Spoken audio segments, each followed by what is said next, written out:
Welcome to worship at United Church in Rockville Centre, New York. My name is Scott Ressman, and I'm the pastor and teacher here at United Church. This is worship for the week of Sunday, March 14th, 2021, the fourth Sunday in Lent.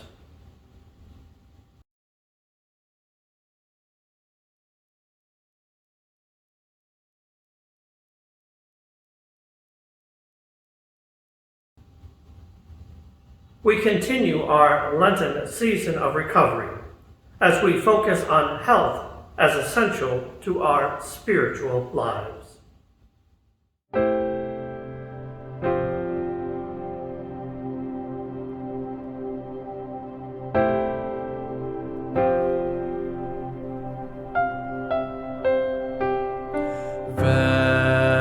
Vessels holy and whole, broken,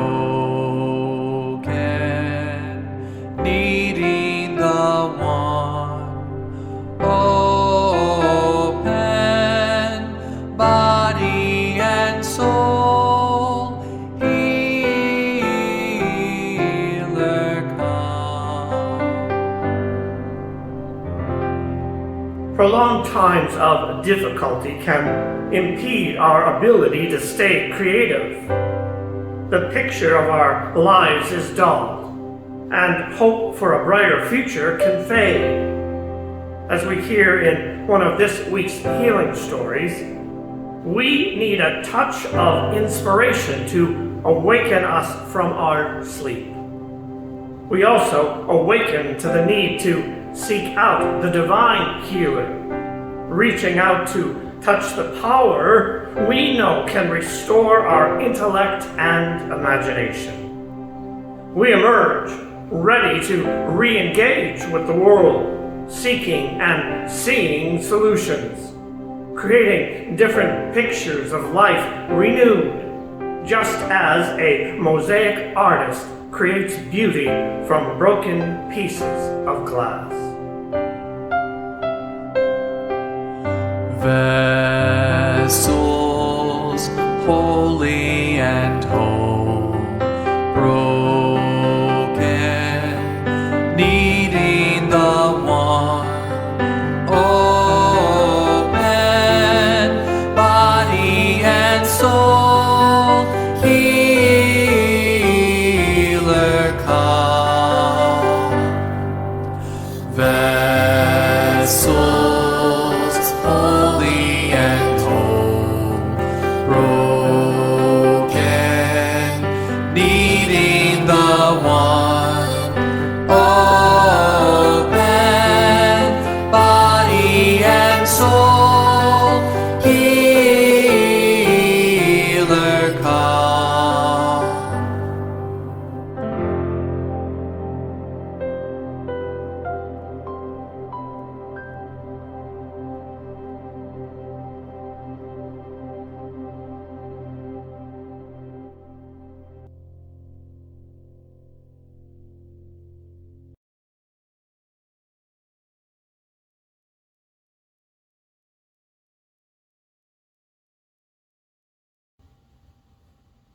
Let us acknowledge our need to restore, repair, renew our holy vessels, so that we might be able to create and imagine new possibilities, new solutions. Let us pray. God of all possibilities, made in your image, you have tasked us as co-creators of a better world. You bestowed imagination and the ability to learn and progress. But we are tired. Our energy and enthusiasm wanes. The call for ideas, solutions, workarounds, and adaptations has been non-stop for us all. Whether we are needing to find ways to keep children engaged and well, or figuring out how to maintain a passion for our work in the midst of trying times, or needing desperately to undo systems of oppression too long affecting our lives and the lives of our neighbors. Not only our livelihoods, but our liveliness is at stake. Too often we want to give up, declare it all too hard, and simply isolate, waiting out the time for better days. It all feels overwhelming, and so we look away, sometimes even from the need in our own community. Help us, Healer. Ignite our energy reserves. Forgive our cynicism. Move us to move one step at a time toward greater care for one another. In this silence, we sense and acknowledge our yearning for wholeness.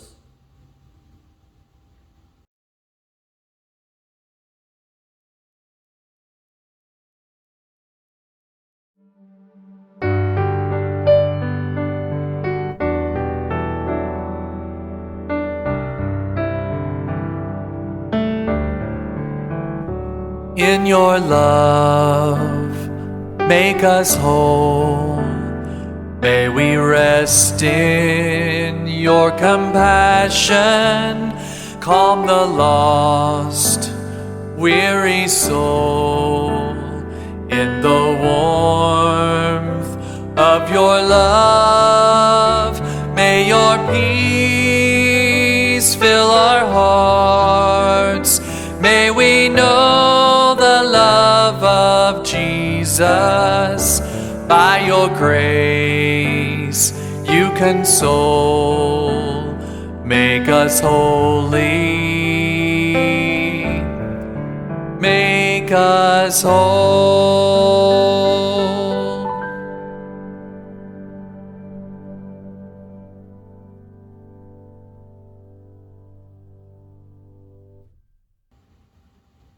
I invite you to imagine a warmth begin to arise within the core of your body. The light of God lives within you, a flame always there and ready when you need it. This warm glow begins to emerge from the recesses of your inner being to ignite and spark inspiration. It floods your whole body until your skin is glowing with it, radiating outward. This light from you offers a beacon for those around you, whose own light reflects and multiplies your own. There is now exponentially more radiance. Know this: we are gifted with agency to effect healing in the world, no matter what. We are not alone, and we can join with others to magnify hope. Christ will answer when we call, when we reach out for what we know can help, for you, for me, for all. Take a deep breath in to let this truth fill you, and breathe out with the relief of assurance.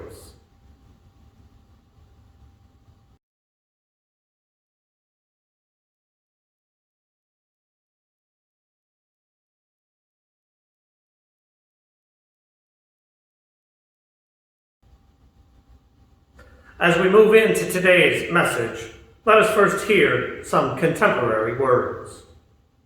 A single event can awaken within us a stranger totally unknown to us. To live is to be slowly born. When one realizes one is asleep, at that moment one is already half awake. Get out of your comfort zone. Wake up the sleeping giant in you. The path of awakening is not about becoming who you are. Rather, it is about unbecoming who you are not. The gospel lesson for today comes from the Gospel according to Matthew, chapter 9, beginning at verse 18. While Jesus was saying these things to them, Suddenly a leader of the synagogue came in and knelt before him, saying, "My daughter has just died, but come and lay your hand on her, and she will live." And Jesus got up and followed him with his disciples. Then suddenly a woman who had been suffering from hemorrhages for 12 years came up behind him and touched the fringe of his cloak. For she said to herself, "If I only touch his cloak, I will be made well." Jesus turned, and seeing her, he said, "Take heart, daughter. Your faith has made you well." And instantly the woman was made well. When Jesus came to the leader's house and saw the flute players and the crowd making a commotion, he said, "Go away, for the girl is not dead, but sleeping." And they laughed at him. But when the crowd had been put outside, he went in and took her by the hand, and the girl got up. And the report of this spread throughout that district. I need God right now. I've heard that plea more times than I can count in my ministry. I understand such need expressed at times of crisis and despair. Some voice it a bit differently. I need to know that Jesus is with me. A more personal manifestation of God, more accessible, more relatable. I need Jesus right now. Perhaps you've said something similar in your life. Perhaps you've said it recently, as I have in these past few days. Maybe you're saying it now. Again, I understand. I've whispered that prayer far more times than I care to admit, often in the same state as those I minister with, a prayer for help, immediate and life-transforming help, a 911 prayer for healing and a restoration of hope. I want to believe today's miracle stories, and I will mostly focus on the story of the woman touching the fabric of Jesus' garment. Like that woman, I want to believe that I don't need to speak to Jesus in the flesh, that I don't need to beg for attention. For the woman in the story, it was a physical touch, a connection that somehow completed the circuit of energy from the spiritual power of Jesus to the woman's physical condition. A completed circuit that made her well. For us, a spiritual connection that transcends the physical. I can't reach out to touch the hem of Jesus' garment. There are days when I wish that I could, especially in these past months, especially in this past week. But I do try my best to reach out spiritually, to humble myself, to pray without ceasing, even as my prayers are haphazard and wandering at best, sometimes angry, and often whiny and full of complaints.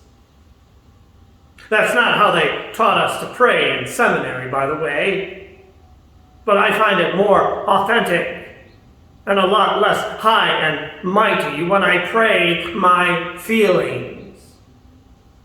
I think that God gets it. As I said last week, I struggle with Jesus saying, "Your faith has made you well." We've heard that for several weeks now. Faith making people well. Faith at a distance with a word of healing. Faith up close and personal with the touch of a hand. And today, faith making someone well at a spoken request for not just healing, but for resurrection. And healing requested by a touch, spoken from a believer's hand, contacting the hem of the healer's garment. So I ask again, what am I doing wrong? And is my faith just not enough? Do I lack trust in God's ability to transform? Is my hope restricted in some way? Am I too intellectual and not spiritual enough? What am I doing wrong? And I surmise that many of the faithful today, when hearing the healing stories that we've been exploring, ask the same questions that I ask.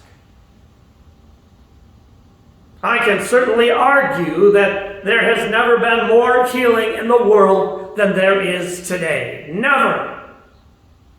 Never has so much disease been cured or prevented. Never have so many ailments been treated. Never have so many been brought back from the brink of death. Never. And I will suggest that such healing does come from the hand of God, disguised as medical advancements and administered by those called to serve in the medical field. And I will also suggest that in 10 or 20 years, the ability to treat and eradicate disease will increase exponentially, rendering much of our current approaches to health and healing primitive by comparison. Think of the approach to disease in biblical times. Think of the practice of medicine just 50 years ago. Think of how far we have come. Dare we not believe that such healing, such transformation is from God? Or we can take the credit, and we usually do. But could the healing that is possible today simply be by the grace of God?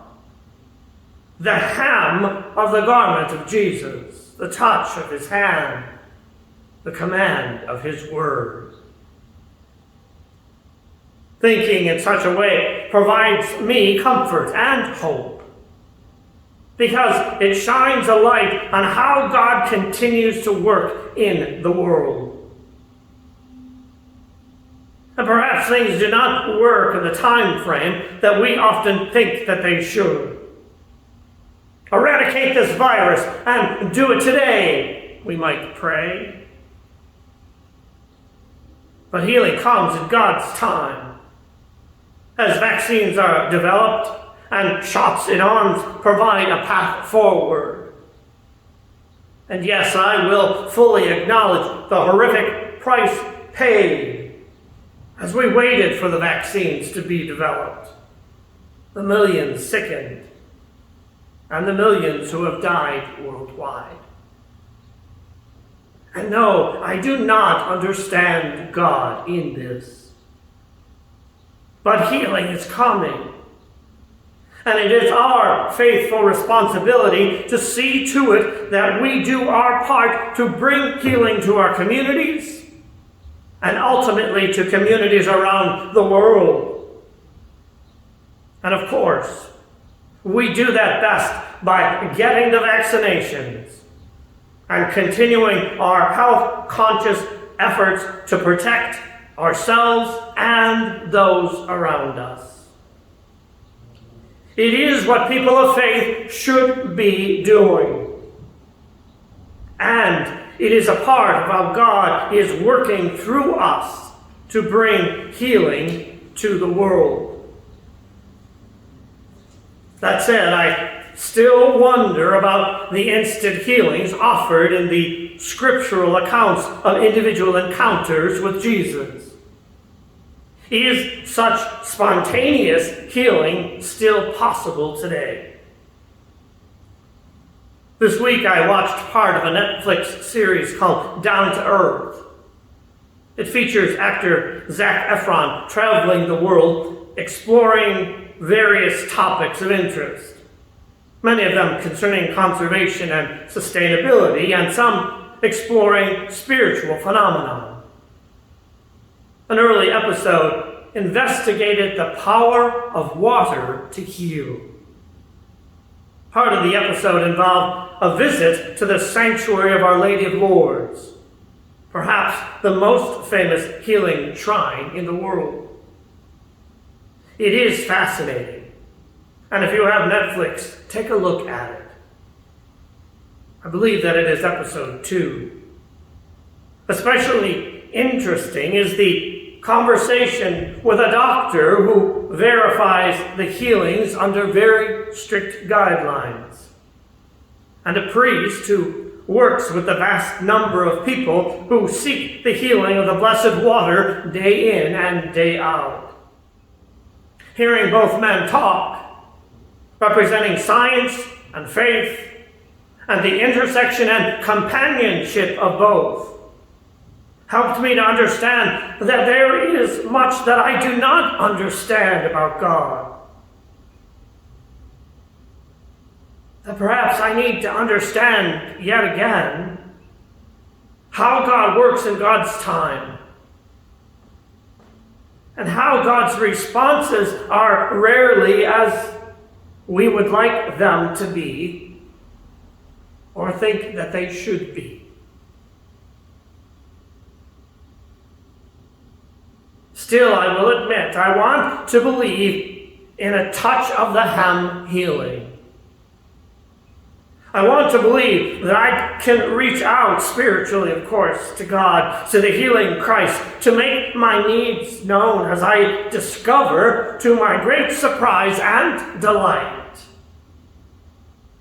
that my faith has indeed made me well. As we continue exploring our brokenness this Lent, let us hold fast to the power of the Creator to recreate. When things do go wrong, when we feel beyond repair, may God give us the strength and the courage to make something beautiful out of the pieces. Easter always follows Good Friday. Always. Amen.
The words of Jesus we highlight this week from the healing story are, "The girl is not dead, but sleeping." We have touched today on our own need to be rejuvenated in spirit, to awaken with new vigor for creativity and curiosity. This is the intellectual healing that is a spiritual healing. We may feel like we have been slowly dying away this past year, but Jesus affirms that we are not dying. We perhaps are sleeping. It is the healing we yearn for, to be awakened, brought back to life with vitality and vigor for the days ahead. And so, this week, I invite you to begin to play with creating a different picture from the brokenness. I invite you to take your broken pieces and move them around on a flat surface as a mosaic artist would try various configurations when making a work of art. Even when the raw materials of our lives feel broken, we can get a new perspective that can awaken a new vision for life within us. When you are ready and have found placement of your pieces that brings a spark of delight, you are invited to take a photo of it and send it to me. If you use a wallpaper on your phone or desktop, consider using your photo this week in this way. A reminder that we are capable of reworking, remaking the pictures of what life can be. If this technology is not a part of your world, keep your mosaic creation on the table where you can see it frequently, using it as a focal point for prayer.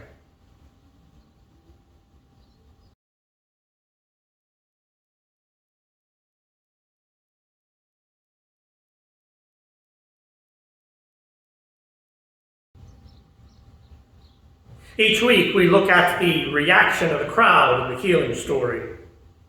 This week there is an interesting reaction at Jesus' declaration that the girl was not dead. Astonishingly, the crowd laughed. The rituals of death were already taking place. And yet Jesus boldly said, "This is not the end of the story."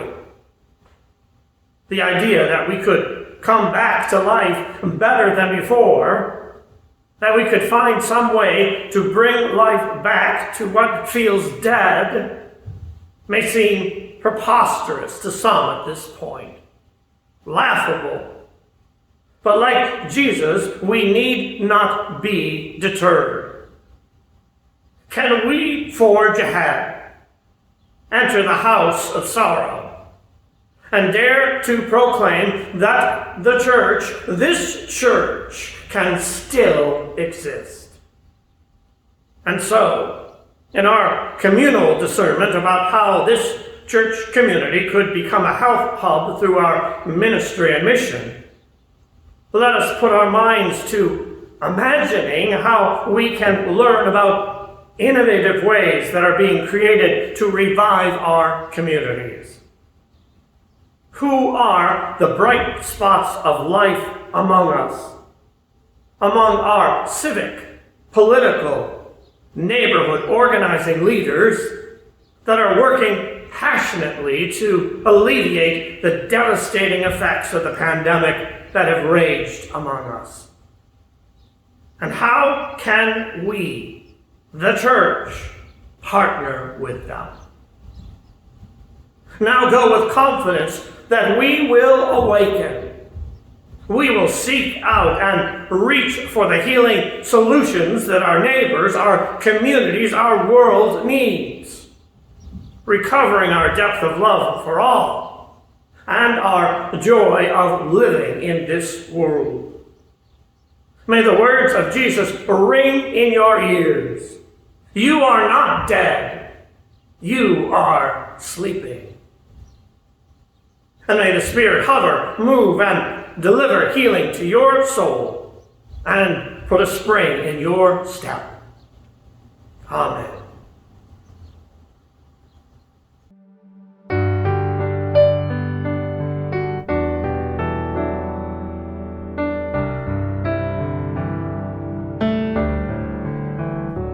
In your love, make us whole. May we rest in your compassion, calm the lost, weary soul. In the warmth of your love, may your peace fill our hearts. May we know the love of Jesus. By your grace you console. Make us holy. Make us holy.